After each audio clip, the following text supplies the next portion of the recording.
नागरी सहकारी बँकांसाठी म्हणजेच यूसीबीसाठी रिझर्व्ह बँक ऑफ इंडियाने 2026चे नवीन अमेंडमेंट डिरेक्शन्स जारी केले आहेत.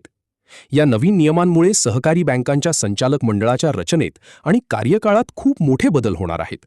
आज आपण या नवीन परिपत्रकातील सर्वात महत्त्वाचा भाग म्हणजेच पॅरेग्राफ 7A सोप्या भाषेत समजून घेणार आहोत.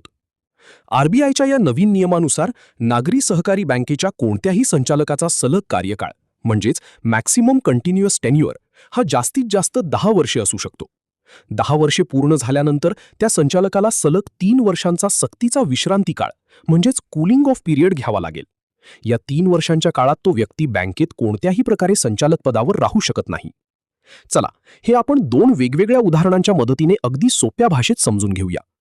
पहिली केस. समजा एखाद्या संचालकाने बँकेमध्ये सलग 10 वर्षे आपले पद भूषवले आहे.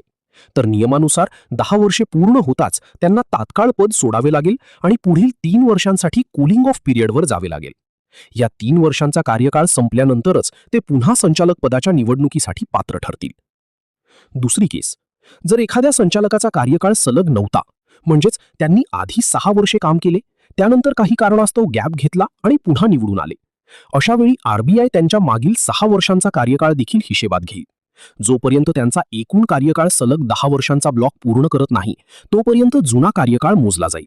म्हणजेच जुना कार्यकाळ आणि नवीन कार्यकाळ मिळून 10 वर्षे होताच 3 वर्षांचा कूलिंग ऑफ पिरियड लागू होईल. आरबीआयच्या या नवीन नियमामुळे सहकारी बँकांमधील मक्तेदारी संपण्यास मदत होईल आणि कॉर्पोरेट गव्हर्नन्स अधिक मजबूत होईल. या नियमाबद्दल तुमचे काय मत आहे आम्हाला कमेंट करून नक्की सांगा.